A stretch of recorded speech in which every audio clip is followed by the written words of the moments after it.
ಎಲ್ರಿಗೂ ನಮಸ್ಕಾರ. ನಮ್ಮ ಅಡುಗೆ ಚಾನೆಲ್ಗೆ ಸ್ವಾಗತ. ಇವತ್ತಿನ ವಿಶೇಷ ಯಾವುದೇ ರೀತಿಯಾಗಿರೋ ಬೇಳೆನ ಉಪಯೋಗ ಮಾಡದೆ ಮಸಾಲೆ ವಡೆ ರೆಸಿಪಿ. ಕಡಲೆಬೇಳೆ, ಹೆಸರುಬೇಳೆ, ಯಾವುದೇ ರೀತಿಯಾಗಿರೋ ಬೇಳೆ ಬೇಡ, ಕೇವಲ 5 ನಿಮಿಷದೊಳಗಡೆ ಮಾಡ್ಕೋಬೋದು. ಇವತ್ತಿನ ಈವ್ನಿಂಗ್ ಸ್ನ್ಯಾಕ್ ರೆಸಿಪಿ ಯಾವುದು ಅಂತ ನೋಡೋಣ. ಬೆಳಗ್ಗೆ ತಿಂಡಿ ಕೂಡ ಇದನ್ನು ಮಾಡ್ಕೊಳ್ತೀನಿ. ದೊಡ್ಡದಾಗಿರೋದು ಬಟ್ಲನ್ನು ತೊಗೊಂಡಿದ್ದೀನಿ. ಮೊದಲನೇ ಸ್ಟೆಪ್ಪಲ್ಲಿ 1 ಗ್ಲಾಸಷ್ಟು ಅಕ್ಕಿ ಹಿಟ್ಟು, ನೆನೆಸಿಟ್ಕೊಂಡಿರೋ ಅವಲಕ್ಕಿ 2 ರಿಂದ 3 ಟೇಬಲ್ ಸ್ಪೂನಷ್ಟು. ಸ್ವಲ್ಪ ಅವಲಕ್ಕಿನ ಹಾಕೊಳ್ಳೋದ್ರಿಂದ ಹದ ಚೆನ್ನಾಗಿ ಬರುತ್ತೆ, ಉಂಡೆ ಕಟ್ಟಲಿಕ್ಕೆ ಸುಲಭ ಆಗುತ್ತೆ.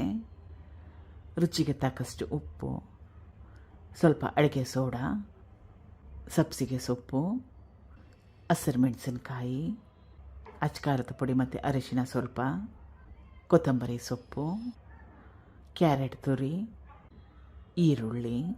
ನೀರನ್ನ ಹಾಕೊಳ್ಳೋಕೆ ಮುಂಚೆ ಎಲ್ಲ ಪದಾರ್ಥಗಳನ್ನ ಚೆನ್ನಾಗಿ ಮಿಕ್ಸ್ ಮಾಡ್ಕೋಬೇಕು. ಈಗ ಸ್ವಲ್ಪನೇ ನೀರನ್ನ ಹಾಕ್ಕೊಳ್ತಾ ಉಂಡೆ ಕಟ್ಟ ಹದ ಬರಬೇಕು, ಆ ರೀತಿಯಾಗಿ ಹಿಟ್ಟನ್ನ ಕಲಿಸ್ಕೋಬೇಕು. ಇಷ್ಟ ಇದ್ದರೆ 1-2 ಚಮಚ ಮೊಸರು ಕೂಡ ಹಾಕೋಬೋದು. ನೋಡಿ, ಈ ರೀತಿಯಾಗಿ ಉಂಡೆ ಕಟ್ಟ ಹದ ಇರಬೇಕು. ಹಿಟ್ಟನ್ನ ರೆಸ್ಟ್ ಮಾಡ್ಕೊಳ್ಳೋ ಅವಶ್ಯಕತೆ ಏನಿಲ್ಲ, ತಕ್ಷಣವೇ ಮಾಡ್ಕೋಬೋದು. ನಿಮಗೆ ಯಾವ ರೀತಿ ಶೇಪ್ ಬೇಕೋ ಆ ರೀತಿ ಶೇಪಲ್ಲಿ ಮಾಡ್ಕೋಬೋದು. ಉದ್ದಿನ ವಡೆ ಥರ ಮಾಡ್ಕೋಬೋದು. ನಾನು ಮಸಾಲೆ ವಡೆ ಥರ ಮಾಡ್ತಾಯಿದ್ದೀನಿ. ಎಣ್ಣೆ ಚೆನ್ನಾಗಿ ಕಾದಿದೆ. ವಡೆನ ಕರಿಯೋವಾಗ ಲೋ ಟು ಮೀಡಿಯಮ್ ಫ್ಲೇಮ್ನಲ್ಲಿ ಇಟ್ಕೊಂಡ್ರೆ ಒಳ್ಳೆಯದು. ತೀರಾನೇ ಲೋ ಫ್ಲೇಮ್ ಬೇಡ, ಅಥವಾ ತೀರಾನೇ ಹೈ ಫ್ಲೇಮ್ ಕೂಡ ಬೇಡ.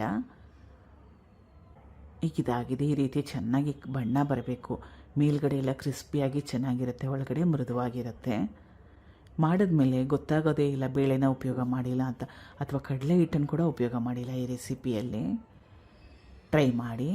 Thank you for watching. ಧನ್ಯವಾದಗಳು.